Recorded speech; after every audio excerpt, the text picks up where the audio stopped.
And we are live for another Wednesday hump day edition of Foundations of DeFi. I'm your co-host Marlon. As always, I have the great Reggie Middleton, father of DeFi, with me. How you doing today, sir? I'm all right. And yourself? I'm doing good. I can't complain. Start a new job next week. So this week at my last job has just been, hey, checking boxes. Okay. Well, I guess that myth about employment being sparse is just not valid for the hyper intellectuals among us, huh? Nah, not at all. I'm just going, hey, look, where the money at, that's where I'm gonna go. So, sir, I think we have some exciting news that we've been waiting on for the past couple of weeks. But I've seen on your Boom Bust blog site that you have dropped the Coinbase forensic report. I have.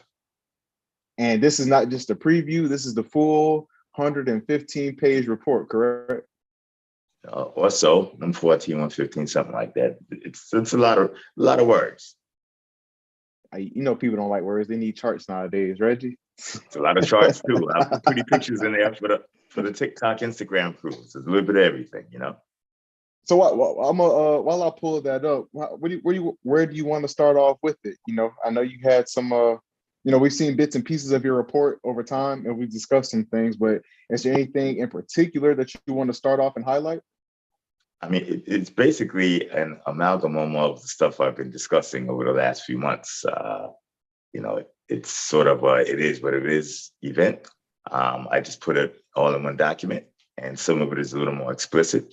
There's 45 pages dedicated just to IP, not patents, but IP, because the crypto world seems to have forgotten that IP is what powers crypto, period, almost solely. So, we have trademarks and Birkin, and they're going after guys for infringing on Hermes, going after guys infringing on the Birkin brand. We got Nike and StockX. We have True Return Systems going after several DAOs, Mega DAO, Compound DAO, etc. And they're really going after the VCs that funded them, but the DAOs are in the way. We have Voldemort, he whose name should not be mentioned. I have nothing against the guy. He does seem to be a little abrasive with the mouth, but unlike everybody else, I could care less. It's like Candyman. You look in the mirror, say his name 3 times, might pop up to your Bitcoin. Basically, as I explained before, there are 3 patent families that exchanges should be paying attention to. I'll put them all in one report, and I'll put references to them. Some of them are quite verbose. I'll put the entire complaint from True Return Systems in the report so you can read it. And I even put a notice letter that came from a company whose founder is extremely handsome. I don't know. Who is this guy? Never heard of him. Yeah, the tall brother. You may or may not hear of him because for some reason the media doesn't want to cover it. I told you that for the crypto media to avoid this would be very interesting. So if you read through the report, go to page 91 or 92, start reading. And just to show the people real quick, the website again is boombustblog.com. And as you can see right here on the front page, we have the 114-page Coinbase forensic report. From clicking on here, and it's free download, people. You ain't got to buy it. Reggie has put this information out to the public for free, and you can download it for free. That was at least $18,000 of work, probably more like 25,000, 30,000. So just keep that in mind. And that sounds like free game for a lot of people, especially if they're in the space. Like, hey, go ahead and take a dive into this research. And then I already downloaded it. So I got this little screen bar on the way. I'm going to pull up the report. He said page 91, correct? 91 and 92. All right. This doggone Zoom bar is in the way.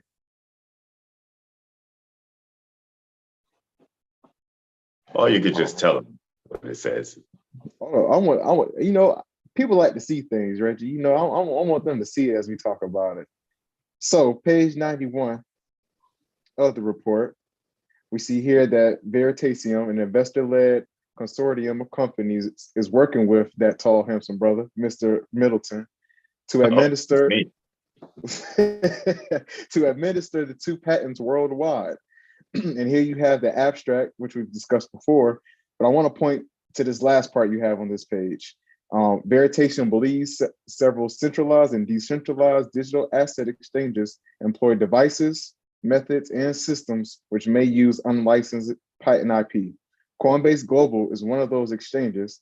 At least one patent holder has proffered notice to Coinbase, referenced below, and they have acknowledged said notice. So I think this is what the people have been waiting on, Reggie. They've been waiting to hear when he's going to put these folks on notice. And here in the report, for free, we have the public documents. Well, I don't know. Well, I guess you're making it public now with this. Public now. If it wasn't public, it's public if you just blasted it on YouTube. So. So as we see here, the firm representing Veritasium has sent this notice over to Coinbase, pointing out specifically which claims of the patents that they possibly infringe upon, and asking to take notice of this notice, or acknowledge this notice, excuse me. So Reggie, I do have one question though. With your name being on the patents, how does this work with the law firm representing Veritasium? Is Veritasium's name still on the patents as well, or just your name? That's all legal stuff. That's not for me to discuss on YouTube, but everything is together and legit. Trust me. Got you. So what do you have to say about this? All the naysayers and haters, they've been screaming at you. I could care less about naysayers and haters. Most naysayers and haters don't know their way around financial statements and know very little about intellectual property protection. So what am I supposed to listen to? Naysayers and haters, or people know what they're talking about? If you take a look at that list, read that paragraph above that bulleted list and then go down that bulleted list. All right. Regarding your use of the Bitcoin Cash, Litecoin, Ethereum, Solana platforms, as well as NFTs for your products and offerings that run on top of and facilitate said platforms, we direct your attention to one or more of the claims of U.S. patent numbers, as well as other claims from the Japanese patent number.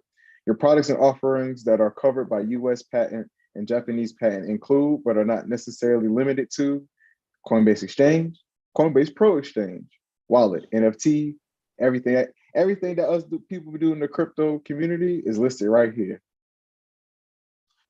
That is one hell of a notice. If you take those away, think about what any exchange would have left. Just a login. So, and this is not adversarial. This is not threatening. Simple business. I'm just an entrepreneur and an inventor. But I've been warning people for quite some time now that intellectual property has not been taken seriously in this space. And that is a no-no. If you look at every major DeFi exchange, every DEX and lending protocol, et cetera, almost all of them have started implementing intellectual property protections. They ran closed source, what they call a business license, that's closed source.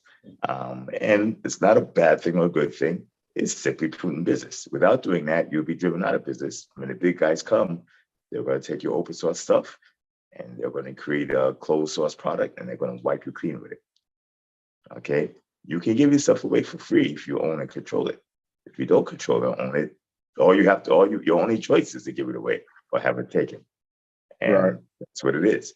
I personally can't give my life's work away for free. I can't afford it. I understand that. You got to protect your own. I also choose not to do it as well, but I also can't afford it. But I do. I am quite philanthropic, trust me. So now that the notice, has been sent to Coinbase, and we just made it public today. What are the next steps in the process? Not to be, say what you can or say what you know, but just curious, what are the next steps, throughout this process? For the last year and a half, I've been grinding along this IP implementation thing. So the next steps have already been implemented. The stuff that you see is stuff that was in the works roughly a year ago. Coinbase is far from the only entity that's received notice. Some entities will be receiving actual legal documents because they decided not to have a discussion or do business. And those who do have discussion, very easy to talk to, very reasonable, empirically, arithmetically driven. I use spreadsheets. I'm very easy to do business with, and I'm a strong proponent. I believe I'm the creator of peer-to-peer capital markets. So the concept of bring down the banks, decentralized, self-sovereign currency, that's really not the reality. The reality is the largest investor in the space, Digital Currency Group, is owned by money center banks, the vast majority. The largest property holder in the space, which will probably be consensus, is owned probably either strategically or majorly by JP Morgan. That's my guess, because I'm not into their internal documents, but my guesses tend to be pretty good. So, out with the old and in with the old. I'd never heard nobody put it that way before.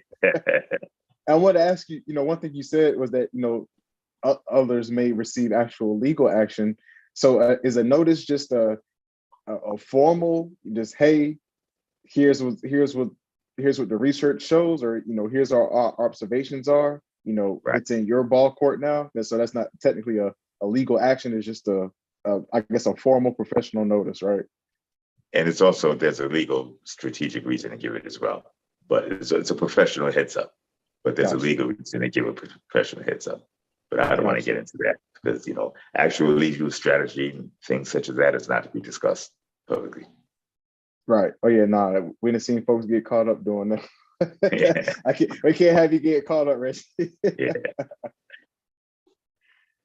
So with that, once again, hey, everybody, it's public now, it's noticed. Stay along for the show, and pay attention to the economy, to the ecosystem, because this is going to be very important going forward. And as always, we will keep up with this news. Okay, you're actually the first YouTuber me to concern to break this. You broke it before I got a chance to break it. So can't got to do anything for gentlemen in crypto, right? Hey, I need King Soundboard. I could put some round of applauses in here. And you're miles ahead of CoinDesk and Cointelegraph, and they were giving notices. So kudos. This, and I don't want everybody to get caught up in what they think patent and intellectual property, prosecutions about. This can easily propel the companies who cooperate much faster into the future. Outside of the fact that I have a lot of ideas and I think my ideas are innovative, and I have the first and third most powerful patent offices in the world who concur, arguably first and second, all depends where you think you are between Europe and Japan. But there's a lot that could be done with cooperation and licensing, a lot. So this is accretive and not dilutive, or productive and constructive and not destructive. And the only reason it could ever be destructive is fighting. And I don't like to fight. So. Well, I thought you did jujitsu. No, I actually did Judo Kwan, which was a very combative form of Taekwondo, and a little Hapkido, and a little this and a little that. Well, I thought you don't like to fight, though. I don't like to fight, believe it or not. I actually had a fight, believe it or not, for the first time in decades of my life. Walking down the street, some guy literally throws me off of a skateboard, with a stick, slams it into the wheels. I get up, look at him, and then he attacks me and rushes me. He throws me to the ground. This is recent? This is about a month ago. I got bruises all over my knees. What? I'm like, what's going on? And I let everybody get away with everything. I am Mr. Pacifist. But after he knocked me off and I was hurt, and then he threw the remote on top of the roof of some building, and then attacked me and rushed me, I'm like, okay. So I choked him out and beat him pretty bad. And then he pulled a knife out on me. Oh, this sounds like a real New York. This is a real. But he was afraid to come near me with a knife because of what he caught. And then, as luck would have it, the audience called the police, and he got locked up, and the DA just called me. So don't mess with people. You know, I'm a pacifist. Wow. I'm a pacifist, but a pacifist who's rather skilled. So, but pacifist nonetheless. I expect you to tell that story, right? Yeah.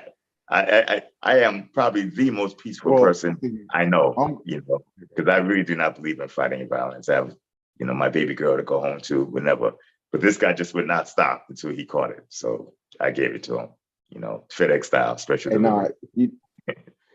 Hey, next day air. No, his is immediate, but you know, it's embarrassing. It's absolutely embarrassing. So, yeah. you know, I'm glad that you're all right. He's mixed up upstairs, unfortunately. I'm glad you made it out of that without, you know, anything too serious. Yeah, it's just amazing it happens. You know, I'm walking out of a store, a drugstore, you know, and you know, it just happens. It's absolutely amazing. What a story, right? Right. I'm telling you, that sounds like a real New York story, though. Hey, so I did want to circle back, pun intended, on a discussion with Circle and USDC, and I saw. Let me pull it up right here. But the co-founder and CEO, Jeremy Allaire, I think that's how you pronounce his name. Allaire, yeah. So he put out a tweet, and I don't know if he heard you talking or some other people talking, but there were a few people talking. And as you see here, right, somebody, hey, the streets is talking, but as you see here, as part of our commitment to increasing transparency and disclosure around today, we are publishing our first monthly breakdown of the USDC reserve assets by each and every treasury bond and list of cash reserve custodians. So just looking at this list, we see the treasury bonds and the maturity date and the market value of those bonds. Well, if my computer will load it up, here we go. And so what are your thoughts on this? Did the USDC, start feeling the pressure from just outside noise and decided to, hey, it's a lot of stuff going on. We need to go ahead and step out in front of this, or what's your thoughts on this? Well, he definitely felt the pressure because he didn't do it before the Twitter Roddy started, chirping. And there are a lot of USDC and Circle defenders. I don't know what relation they have with Circle, but they call it everything and anything that was critical FUD. That's not the way to do it. FUD is FUD. Fear, uncertainty, and doubt, when it's spread on purpose, is FUD. But at least the questions I asked were very, very valid and not too many credible answers. For instance, first of all, kudos goes out to the CEO, Jeremy, for coming clean. It was probably his hand was forced, but he still did it. Kudos, did better than everybody else, number one. Okay. Number two, it doesn't allay the questions that I asked, or it doesn't put those questions to bed. I'll discuss that in a minute. But what he showed was that practically all of the USDC liabilities are backed by cash reserves, US dollar cash or cash equivalent, treasuries with I think average maturity under 4 months. I don't have it memorized, but that's good enough. That's pretty good. And it looked like about 20% was in cash reserve and 80% was in the treasury bonds.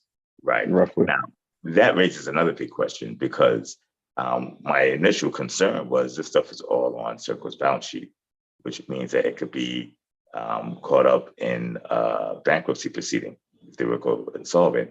And that means that creditors could get a hold of the reserves that are supposed to be backing USDC tokens. And I was told that, well, it's in segregated accounts in the banks, et cetera. There's no documentation showing and proving that, number one. And that's a very, very big call, right? It's a very big if. That's something should be documented. Number two, let's suppose that's true. Bank accounts don't hold treasuries. So if what you said is true, 80% of it is in treasuries, 20% is in cash, well, then 80% of it is not segregated and 80% of it is up to grabs if they were forced into a bankruptcy filing. Okay, as a matter of fact, since Circle is the only minter, burner, and redeemer of USDC tokens, if Circle were to be forced into a bankruptcy or voluntarily go into it and there's an automatic stay, or Circle just goes bye-bye, how do you get your tokens? How do you redeem tokens? So I think if I was a bankruptcy judge, I would put an automatic stay in. If someone says, well, I'm a client and I'm a USDC client, and I'm trying to redeem my tokens, and I'd say, no, automatic stay, everything is frozen, status quo until we get to see what happens. That means that you've lost access to your dollars. Maybe not permanently, but for right now, you've lost access to it. Any access over 24 hours means not AAA risk, period. Okay. The biggest risk is not in what Circle is backing USDCs with. So showing the reserves is good, but that's the second biggest risk. The biggest risk is Circle, which is a junk rating, in my opinion. And most crypto startups are, so I'm not knocking Circle, but crypto startups are very, very risky endeavors. Okay.